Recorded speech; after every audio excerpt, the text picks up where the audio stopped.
More documents have been released in the US showing contact between Andrew Windsor, formerly Prince Andrew, and the late convicted sex offender Jeffrey Epstein. The lawyer for the alleged victims says the ex-royal must make himself available to authorities.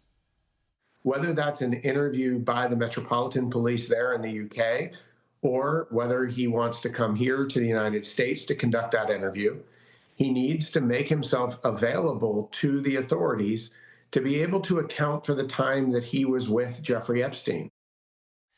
An ongoing investigation in US Congress is calling not only on the king to act, but also US President Donald Trump.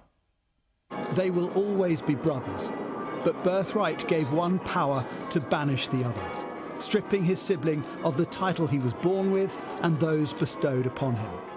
It came down to a stream of revelations over Andrew's misjudged relationship with disgraced sex offender Jeffrey Epstein, and the claims he denies that he raped the then teenager Virginia Giuffre.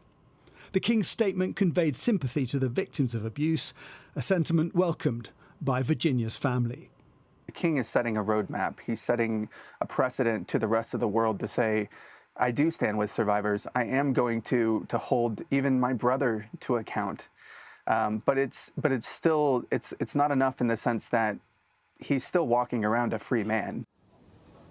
Virginia Giuffre took her own life in April this year, aged 41, just months before the publication of her memoir, which repeated her claims against Andrew. Prince Andrew is just one of many that need to be investigated thoroughly. And so I think the King should put pressure on our government. He should put pressure on President Trump. He should tell President Trump, verbatim, President Trump, put your big boy pants on and let's get these Epstein files released.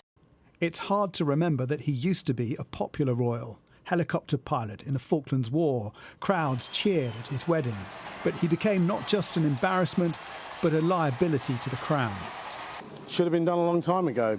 The guy's a disgrace, and questions need to be asked why something's not been done about it. I'm slightly torn because I feel quite sad about it, but I feel if he did wrong, then it's probably for the best. Quite right. About time too. It's about time the King put his foot down and he went off and lived somewhere where he can't interfere with the royal family.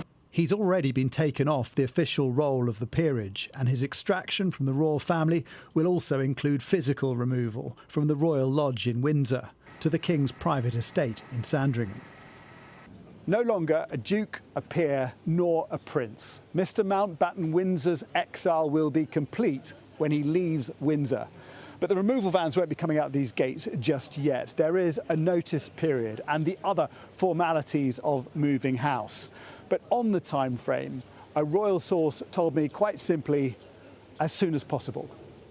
He will disappear from public life, but the questions won't go away. I think it's far beyond time to come clean.